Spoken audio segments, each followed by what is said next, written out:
Hey guys, welcome back to another tech tutorial.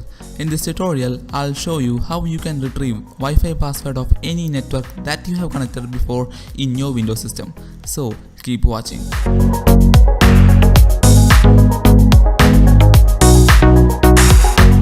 The only tool required for this tutorial is the Windows command prompt. So open up Windows command prompt. Make sure that you are opening the Windows command prompt as an administrator. This is a very important step in this tutorial. Once the command prompt is live, type the following command: netsh space wlan space show space profiles. Here the netsh denotes the network shell. This command will show all the networks that you have connected before. So these three are my networks.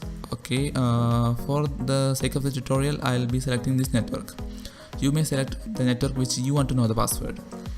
And we have one more command, that is netsh space wlan space show space profile.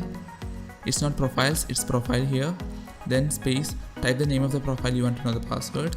That will be Troy.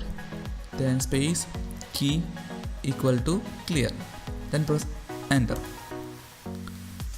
Now we have a set of information. From this information, under the security settings, you can see key content attribute.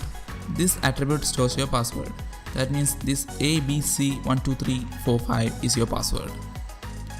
That's it. Now you have your password. This will be really useful when you forget your Wi-Fi password or something like that. Okay, that's it, I guess. This is the end of the tutorial.